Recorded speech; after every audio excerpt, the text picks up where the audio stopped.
Hey, what's up? This is Joshua, Daily Video Blog. Today I want to talk about screwing up, making mistakes, and still not being overly concerned with the idea of whether something is good or bad as a result of those mistakes. So I taught a workshop last night, and it didn't pay very much money. So I put kind of a lot of effort into trying to make sure I had really good slides. The point being that the slides act as triggers for me to know what to talk about. So when I'm like working on a deck, I'm not, if it's a design talk, where I'm trying to explain something about someone else's work, then the slides are really critical because they're the actual content. But if I'm giving a talk, the slides only exist as a trigger for me to know what to talk about. It's part of what helps me not have a fear of public speaking in general, because I know that an image is going to come up. Oh man, I picked a super noisy way to walk. Let's go a different way. So I know that I'm going to give this talk and an image is going to pop up on the screen, and it's going to be William Friedkin on the set of The Exorcist. And when he shows up, I'm going to know what to talk about. Even if I've never rehearsed it, I'm going to know what to talk about at that given moment. So, but this class didn't pay very much, and I probably lost money getting prepped for it because of the fact that I took a PTO day to work on it, and I spent all last weekend working on it, so I put quite a bit of time into it. My plan was it'll be worth it to put all this extra time into it because I'll record it and then edit it and put it up on YouTube, and I will get extra mileage out of it. So I'll have a byproduct of teaching the actual class, which is I'll have a cool video or a series of cool videos. You never know what can happen with that. So the talk I did at MCAT a couple years ago, how to paint like Gerhard Richter, there were maybe 35 people in that room, tops. Today I looked, that video has been watched 30,000 times.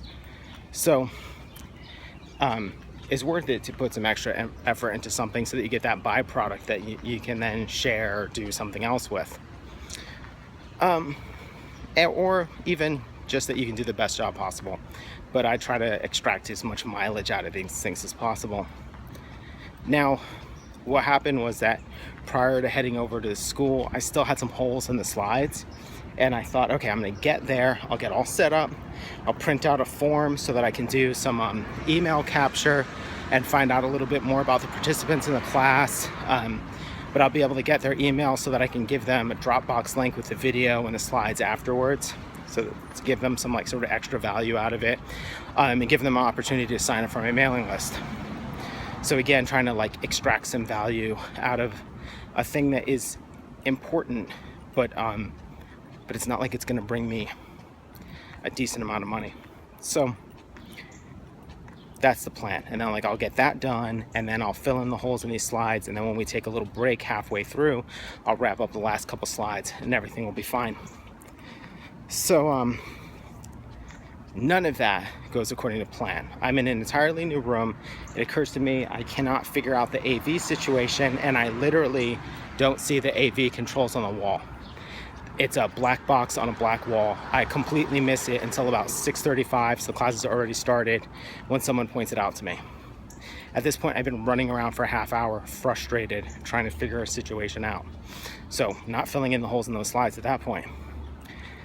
So I do the talk, and it actually goes really well. I ended up talking more than I had hoped that I would. But there was a decent amount of Q&A throughout. But at one point I took a break so that people could use the bathroom or get some water. And I took that as an opportunity to save the voice memo file that I would use to record my voice and the screen video that I use to record what I'm doing, so that I can piece that stuff together to make the video. Because if I let them run for 3 hours, there's a real big risk that I lose everything. So I let them run for about an hour, and I, for whatever reason, was smart enough to start recording the video immediately, but I let the audio sit, and I never hit record again. So I only have the first hour's worth of audio, which is cool, but not entirely coherent. And then that sort of 15-minute break never comes, and so I never get to fill in the holes. So literally I get to a slide and it's done. There's no more presentation to give. So I have sort of two options there of like how to deal with it. I just go, oh man, this chunk is missing. And I move to the notes that I had, because I had been designing the whole thing based off of notes. So I just moved to the notes, and the notes help keep the structure.